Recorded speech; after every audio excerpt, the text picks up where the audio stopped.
There is a great video of Yitzhak Perlman in an interview, and his wife sitting next to him. And he goes, well, what's important about, the most important thing about practicing is practicing slow. And his wife turns to him really shocked, says, but you never practice slow. And he goes like, ah, and then it ends. Search for it, it's on the media. I couldn't find it for this video, but it's there, believe me. Now, I do take seriously everything that Maestro Perlman has to say. Is absolutely right. But there is a problem about practicing slow. I think we have a little bit of a misconception about practicing slow.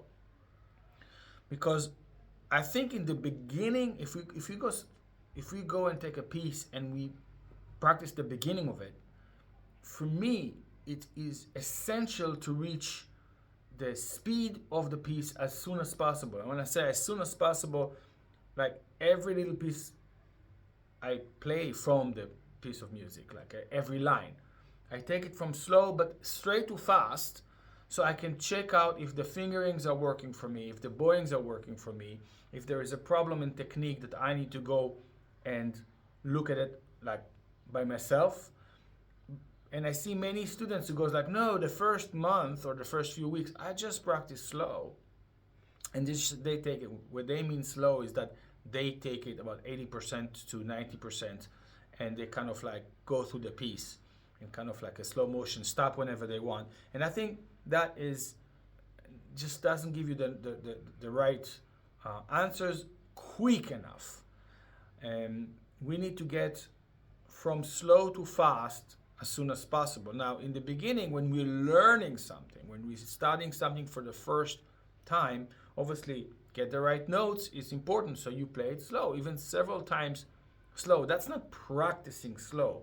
Practicing slow is playing slow, something that you know, in order to achieve something. And that is done in a different stage of learning. So we take the 4 elements that I talk about, and if you don't know about the 4 elements, please search the 4 elements. I think it's the most important video I ever did. More important than the Apple Staccato one that has like more than 100,000 viewers. Thank you, by the way. So this is done, a slow practice for practicing something, for achieving something, is done after you know the piece. You start by learning the technique, and then you play a bit of slow to get all the fingering, but immediately, as soon as possible. And I mean, once you know the run, you try it in tempo. And if you can't make it in tempo, you try moving up the tempo by using freezing, by using rhythms, all the things that you've been taught and are working, but you try it immediately, because we use different fingerings and different bowings when we play slow.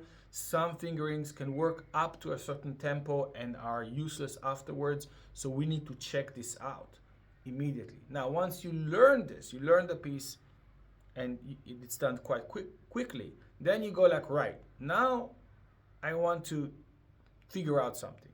And this can be done for intonation, obviously. You want to just listen really deeply and get the intonation, but it also can be done for touch. For example, a lot of people press too hard. So we use slow practice, to get the note, listen to it, and then also try to play it with a bit of less of a pressure. It can be done for sound.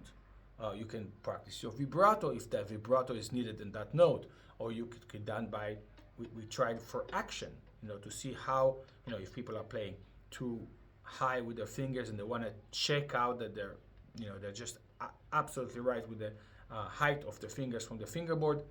That is also slow practice. So we take the slow practice, but we don't say slow for slow's sake. We take the slow practice for a reason, and that is done almost in the performance stage of the piece and not in the beginning stage of the piece. I hope that helps. Help me.